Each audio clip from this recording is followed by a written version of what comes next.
especially the second half of the day. We need to decide on this right now. And you know what? Let me sleep on it. And what I really mean is I'm a morning person, not an afternoon person. I'm not making an important decision at 3:00 in the afternoon.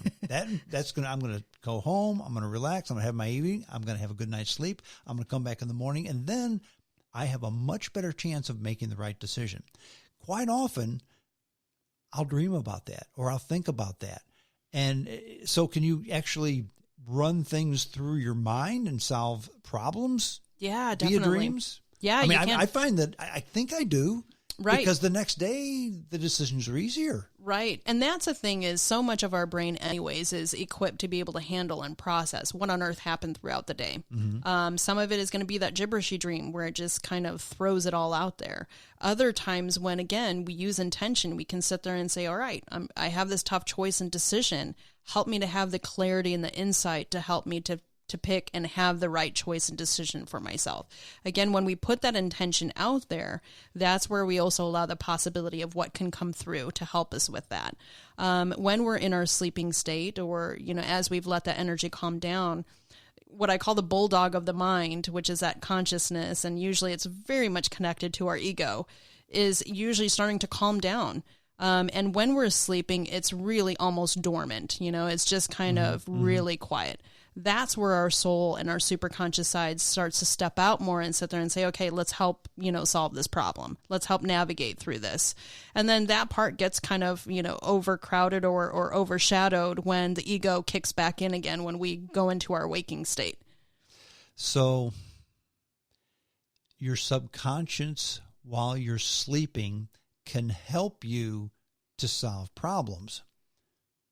That's a good thing. It is.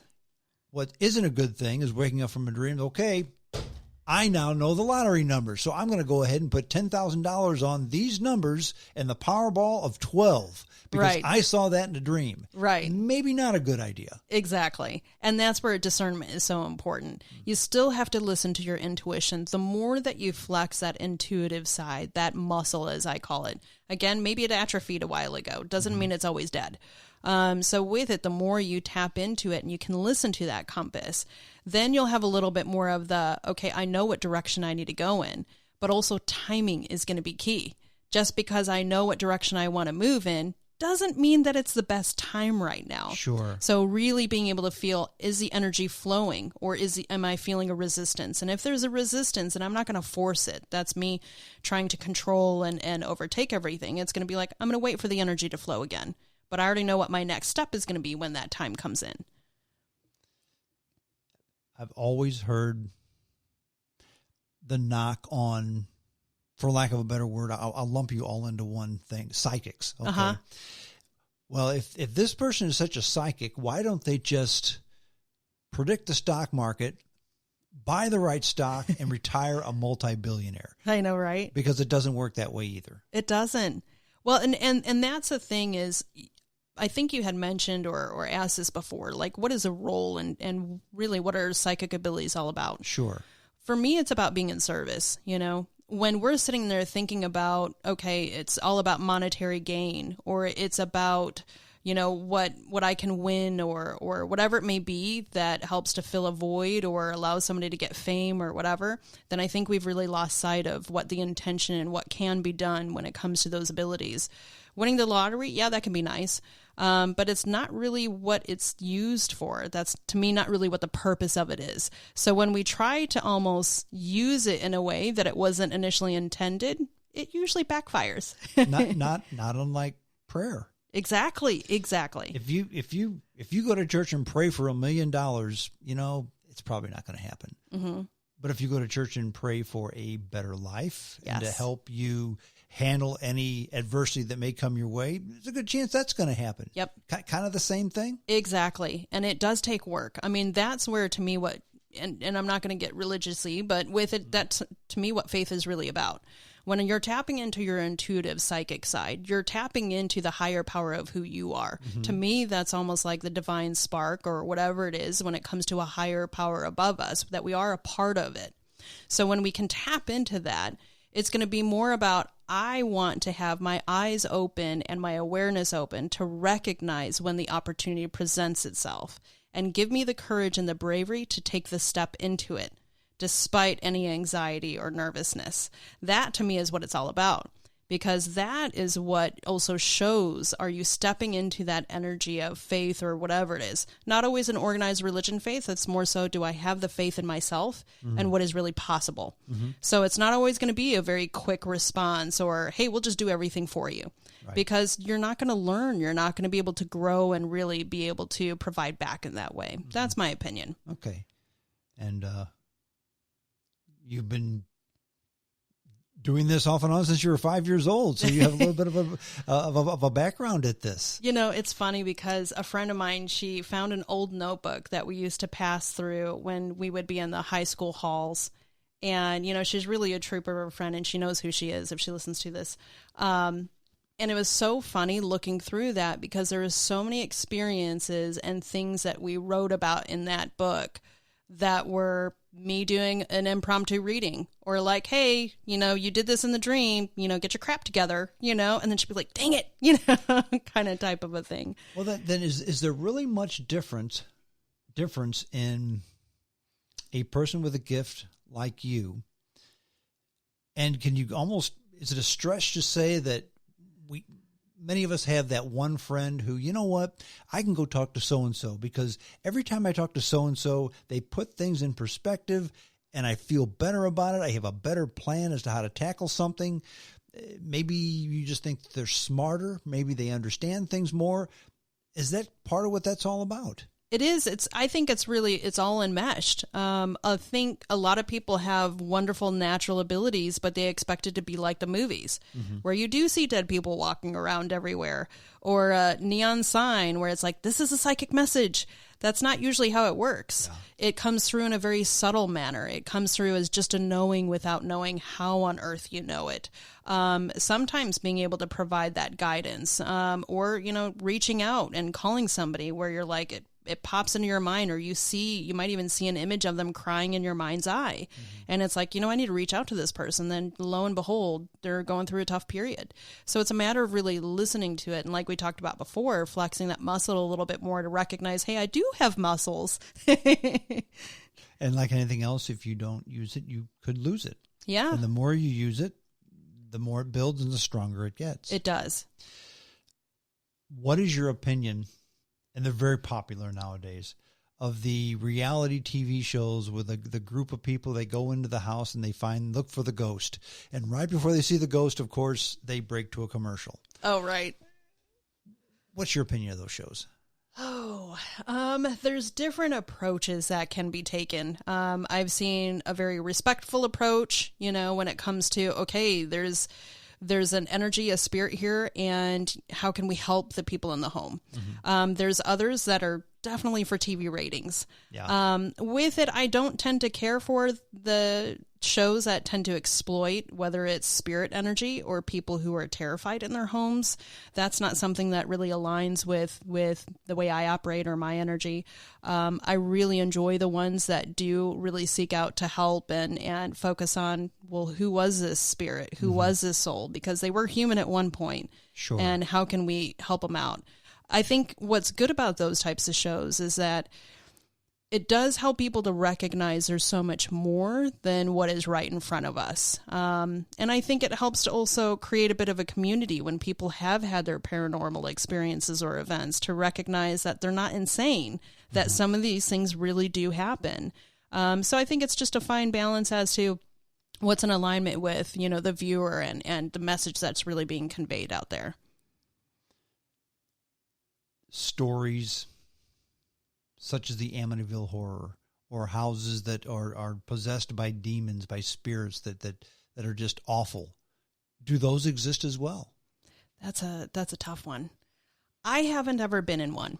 I can't say that it's not possible out there, because obviously there's so much that's possible that we still haven't even discovered and fully explored. Is there the potential that there's a combination also of maybe one of the individuals had mental illness or some kind of a psychosis or whatever else may be involved. Do I believe, like before, energy is energy? It's very well possible. You can have somebody that was a complete jerk when they were human.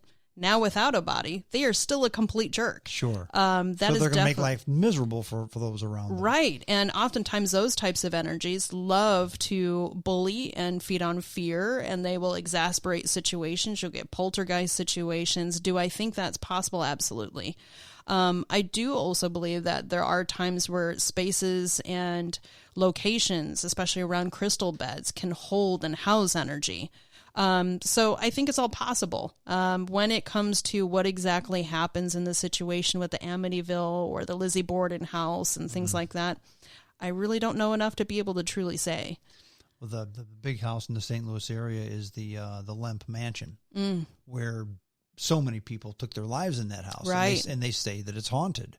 I don't know that it is or not, but many say that it is, and because of so many tragic deaths by their own hand took place in that house.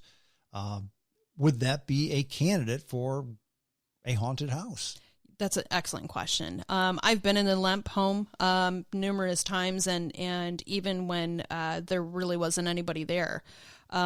With it, there are definite energies that can remain there. Now, when we have tragic situations, whether it's a suicide, whether it's something like a plane crash, when you have sudden deaths like that, whether it was by their own hand or not, things like trauma and things where it's very sudden, a shocking of the system, at times that adds even more confusion, where it's very likely or it's more possible at times for a spirit to also be confused and remain trapped within a space. Sometimes, especially if they have also taken their own life, depending on what their beliefs were while they were here. If they were extremely religious, they may not cross over because they're terrified that once they cross over, they're going straight to hell because of the way that their passing happened. So for that reason, they may stick around. Right, because of that fear. And when energies haven't necessarily crossed over, they still carry a lot of their human beliefs and traits and personalities. So just like what we talked about before, you can have somebody who is a complete jerk and is still a jerk. Sure. I've heard stories of battlefields like Gettysburg, yes, where thousands of people died on the battlefield. And there are people who have said that they've, especially at night, they can see the ghosts of the soldiers from the 1860s. Right. Still there. Have you ever witnessed anything like that? I haven't witnessed a situation like that. Now, I am going to be visiting quite a bit of the New England area, and those are actually some places that I'd love to be able to visit, just to even just pay my respects, but also be open as to, seeing some of the story or their story that is playing out. Sure. Is that person still over my right shoulder?